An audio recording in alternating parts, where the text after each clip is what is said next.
Hello world! Today we're going to talk about a book called Good to Great by Jim Collins. We're going to talk about his methodology. We're going to talk about level 5 leadership. We're going to talk about answering the question first who then what. We're going to talk about the skill of confronting brutal facts while keeping your faith. We'll describe the hedgehog concept. That's very important. We're going to talk about having a culture of discipline in your organization. We'll talk about using technology as an accelerant. We'll talk about the flywheel. But before we get into detail on any of those things, let's go into the methodology, the background of the book, and why it came into place. So everything that we introduced just now boils down to 3 different categories. Having disciplined people, those people engaging in disciplined thoughts, and then taking disciplined actions. So those are the things that are going to separate the companies that we talk about from good to great. But let's get back into the methodology. So Jim Collins led a team of researchers at Stanford and looked at companies that have performed in the Fortune 500 from the 60s through the 90s. In all, there are probably about 1,400 companies. And they found 11 companies that distinguished themselves through careful rigor and discipline. And how did they distinguish themselves against the rest of the field? So they found 11 other companies to compare them to. And then they found 6 other companies that had the spike, made the leap, but couldn't hold on for 15-year stretch like the top 11 companies. So it's really amazing when you look at 11 companies that are able to outperform the market by an average of 7 times the market factor.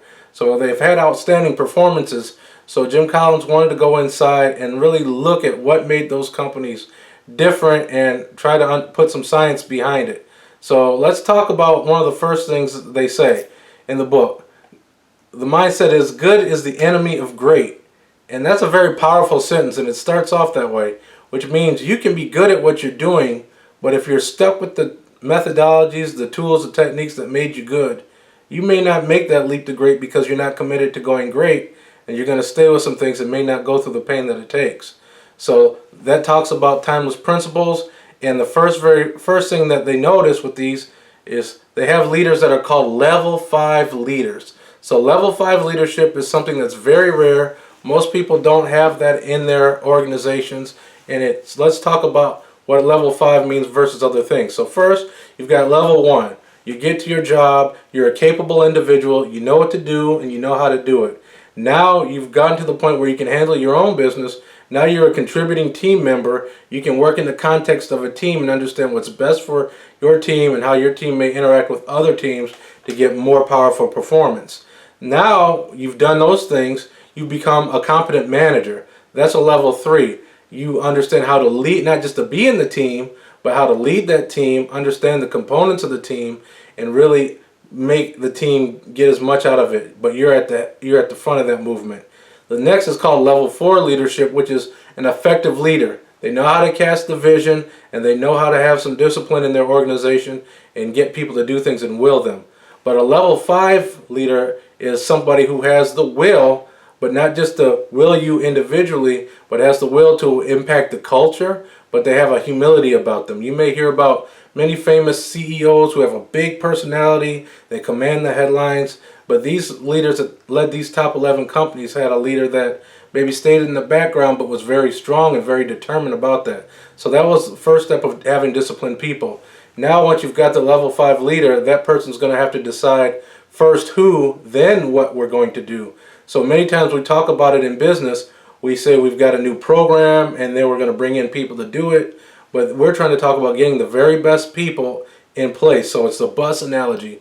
Before we decide where to take the bus, we want to figure out who we need on the bus and then where we need them once we get them on the bus. So remember, great vision without great people is irrelevant. You might as well not even go anywhere. You can have all the vision in the world, but if you don't have the people to make it happen, it's not relevant. So you don't want one genius and 1,000 people helping that genius. That's something that will go away. As soon as that genius moves on to something else, then the company's going to fall off with it. What you want to do is have the right people with that level 5 leader. So how do you get there? 3 things you need to do. First of all, you keep looking until you find the characteristics that you really want as part of your organization. Second, when it's time to act, whether it's addition or subtraction, you make the move and you put your best people, once you get them in there, you put them on your opportunities. You don't just put them on your problems that are bothering you. Don't waste your top talented people on firefights. So remember, keep looking till you find the right people. You act when the timing is right to act, and you put your best people on your opportunities to make you better. So now we talked about disciplined people. Let's talk about disciplined thought. So now you've got your people there. You've got them in place. We have to have a thought process of confronting brutal facts. You can't hide facts. Many companies have organizations where they don't tell the big bosses things because they're afraid that the bosses don't want to hear it, or that they're going to punish them for telling them. The old shoot the messenger thing. So in a place of disciplined thought, we want to confront those facts. How do we do that? Well, this is how we do those kind of things. First of all, as a leader, you don't lead with what you think. You lead with questions. You ask questions of these top flight people that you've got around you, and so you can get to the core problem. So some people call it peeling the onion and getting back to the root of the issue. Also, you want to encourage an environment of dialogue and debate where maybe the first person that says something isn't necessarily right because they're the loudest, but multiple people have multiple perspectives. Let the right idea win the argument. And also, we're going to have autopsies without bias. So you heard me mention a few minutes ago, people are afraid to tell people what the truth is because they don't want to get nailed with things. So this is having an autopsy without any blame on anybody or whose fault it is. Let's just talk about what happened and how we can fix it.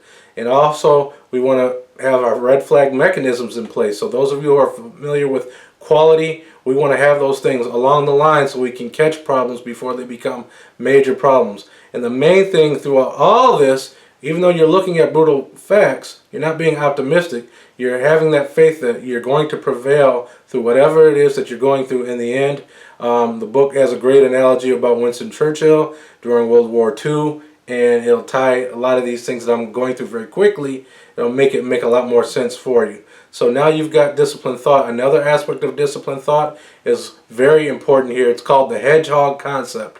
And this is where you figure out who you are and what you want to be, and you're going to stay with that. So this is a very important part of what makes a company great. So you're going to answer some questions, and if you're in your mind's eye, try to picture a Venn diagram that says, what in the world is it that you can be the very best in the world in? What is it that drives your economic engine? And what are you deeply passionate about? So again, that's very important. I want to say those things again. What can you be the very best in the world in? What drives your economic engine? And what are you deeply passionate about? Because you're going to have to put in the time, the hours. It's not going to be a quick fix. So you have to have that passion to do it. You have to have the ability to do it. And it's got to be profitable. When all those three things converge, that's what you're going to focus on, and that's what your thoughts are going to revolve around as an organization moving forward. So now that you know what you want to do, you've got to have what's next is the culture of discipline throughout your organization. So this means we know what our hedgehog concept is. And again, I didn't explain the analogy, but think about how a hedgehog defends itself. It's not an attacker. It uses the same process and methodology over and over to stay alive, and it's called a hedgehog concept. So the same way a hedgehog knows what's best for that hedgehog to get to where he needs to go, a company is that same way, and it does the same things. So now you've got that concept in place.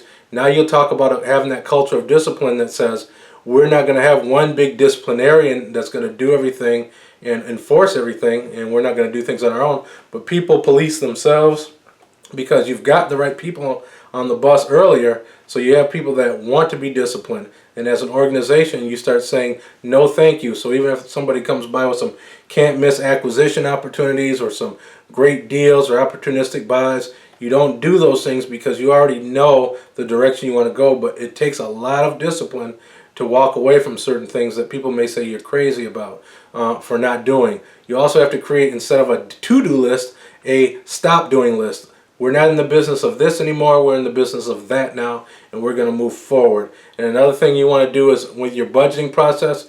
Now, earlier, sometimes you may have looked at, well, we'll give 70% here, 20% here, and 10% there.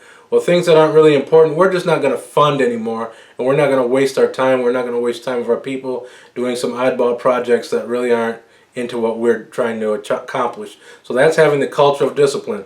So that's discipline. That's really a disciplined action once you start getting that culture going. So now what we're going to do is talk about technology. Now these companies use technology not as a bailout or hey, we're losing, we're going to get a big implementation, but they understand who they are, what they are, and they use technology to accelerate their growth, not as a rescue to save bad processes.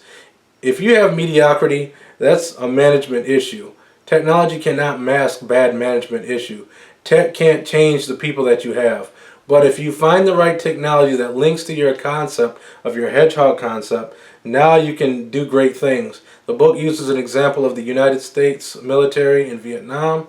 I'm not a military expert, but it talks about how the U.S. had a distinct technological advantage, but they did not have the strategic advantage in some other things, and therefore things didn't go the way people in the United States would have wanted it to go. So now we've talked about all these things, the disciplined people, the disciplined thoughts, the disciplined action. Now let's talk about what's called the flywheel, and this is putting it all together. They wanted to see, when Jim Collins and his staff looked at these companies and interviewed them, they wanted to see, is there one big moment that changed things? And what they realized is there wasn't one big moment.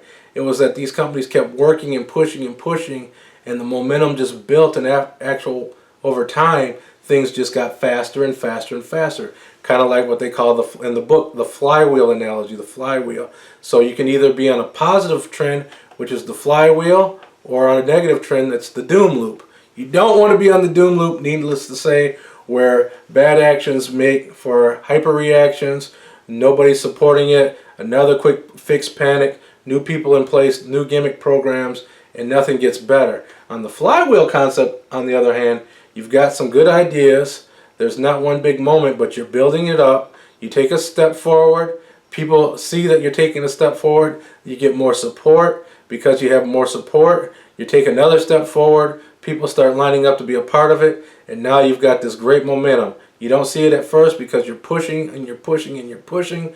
But then you finally get to that point where momentum is building over time, and the good actions feed into other good actions, and now you're up and running, and people may say, hey, you're an overnight success, what happened? But they may not have known about the work that you and your organization put in place long before that point. So that's Good to Great in a nutshell. There's no substitute for reading the book or talking to other people about it. Feel free to talk to people, comment, tell me what you think about these kind of things, and we'll come back next time and we'll talk about some more books. Thanks for your time, and take care and learn as much as you can. Bye-bye.